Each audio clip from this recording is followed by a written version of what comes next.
موعود ورسېده یوه خبره وروایي کیدای شي چې چا دپاره د خیر سبب وګرځي. رضا تېره شوه تېرېږي انشاءالله.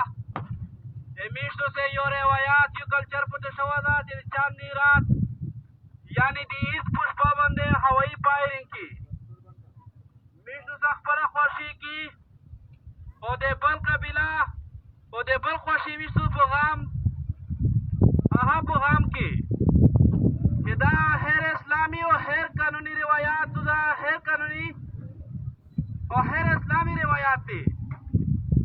نن میشتو ته دغه ریکویسټ کی سوال دی ته کې خپل خلک یې دوسې میږي میږي دوسې چې په دا شپه باندې د الله پاک دوه رکعته شکریا نفل وکړئ چې په تېرې ریښې نه شکر ریښه ډېره پوره امن سره تېره شوله.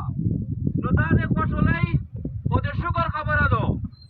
او بله هم خبره چې په روډ یا په بازار باندې خپل ګاډي و سایډ ته دروئ.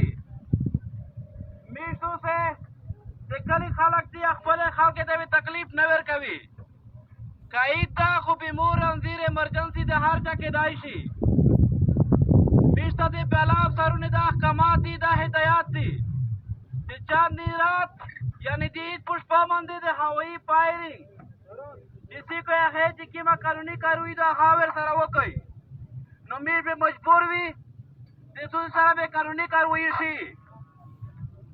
دا چې لوړ شئ د خپلې جماعتې خپلې اجرې په خپلې کېرې شي د خپلې بچیانو د خپلې وروڼو سره دا خبره شریکه کړئ. د امن فضا قایمه کړئ.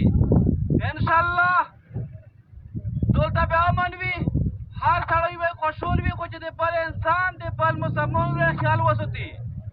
په ګاډي موټر سایکل دا په روډ باندې ډېرې په احتیاط باندې دروئ و سایډ ته دروئ.